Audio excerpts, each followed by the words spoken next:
मेरा टॉपिक है प्रेगनेंसी में अल्ट्रासाउंड कितनी बार करवानी चाहिए और कौन सी अल्ट्रासाउंड कब करवानी चाहिए।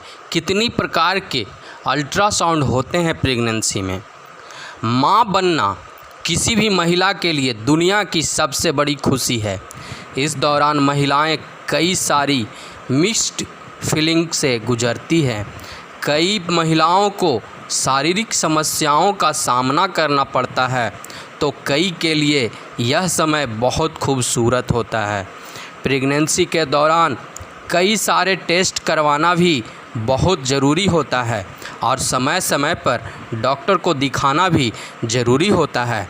इस दौरान बच्चे की हलचल और उसकी मूवमेंट को जानने के लिए अल्ट्रासाउंड भी किया जाता है, जिसे हम सामान्य भाषा में सोनोग्राफी कहते हैं। लेकिन कई लोगों के मन में सवाल होता है कि प्रेगनेंसी के दौरान कितनी बार अल्ट्रासाउंड कराया जाए, कौन सा अल्ट्रासाउंड करवाना चाहिए और किस समय करवाना चाहिए।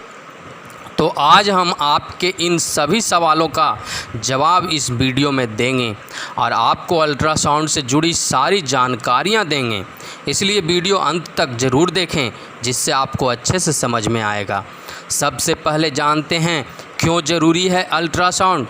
प्रेगनेंसी के दौरान अल्ट्रासाउंड करना महिलाओं के लिए बहुत ज़रूरी है। इससे डॉक्टर को मदद मिलती है कि माँ की कोख में पल रहा बच्चा कैसा है, उसकी ग्रोथ सही से हो रही है या नहीं हो रही है। दूसरा है कितने प्रकार के होते हैं अल्ट्रासाउंड। तो आपको बता दें कि आजकल कई प्रकार की सोनोग्राफी होने लगी है। प्रेगनेंसी के दौरान इन सारे अल्ट्रासाउंड के ज़रिए हम बच्चे की ग्रोथ और उनके दिमाग के बारे में पता कर सकते हैं। इसमें नॉर्मली स्कैन से लेकर लेवल 2, जिसे हम डबल मार्कर भी कहते हैं, कलर डॉपलर जैसे अल्ट्रासाउंड किए जाते हैं। करीब करीब सभी लोगों के मन में एक और सवाल रहता है कि क्या अल्ट्रासाउंड से गर्भ में बच्चे को नुकसान होती है।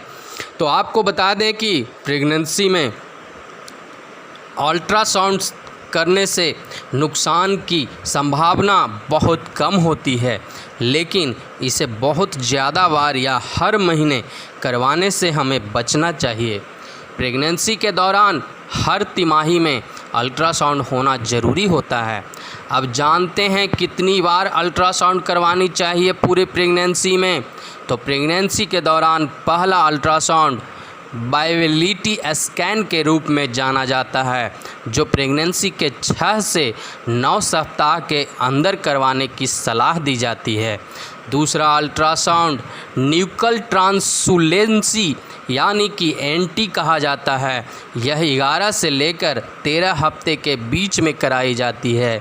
इसके बाद डबल मार्कर इसलिए ज़रूरी है क्योंकि इससे बच्चे की मेंटल ग्रोथ के बारे में हमें पता चलता है। यह प्रेगनेंसी के 5वें या 6ठे महीने में कराया जाता है।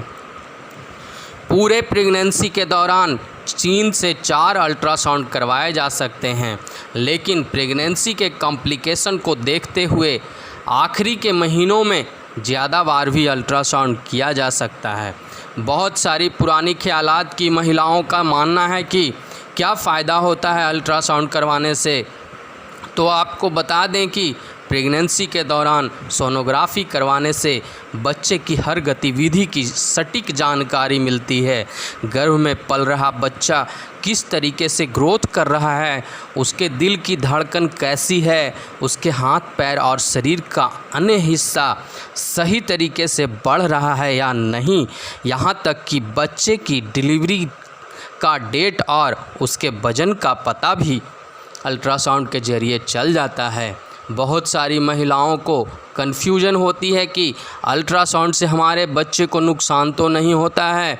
तो आपको बता दें कि गर्भ में पल रहे बच्चे पर अल्ट्रासाउंड के इफ़ेक्ट को लेकर कई तरह की रिसर्च हो चुकी हैं, जिसमें इस तरह का कोई प्रमाण नहीं मिला है कि बच्चे के विकास पर इसका कोई नेगेटिव असर पड़ता है।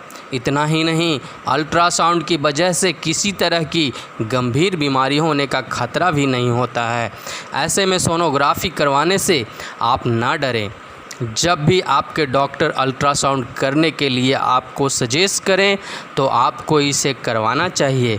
लास्ट के महीने में जो अल्ट्रासाउंड होती है उससे आपके बच्चे का सही पोजीशन का पता चलता है।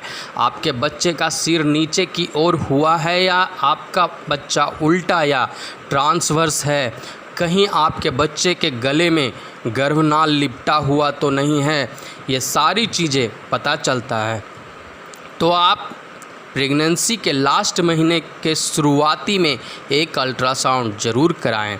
दोस्तों, आज मैं आपको बहुत सारी जानकारी दिया जो आपको अच्छे से ज़रूर समझ में आया होगा।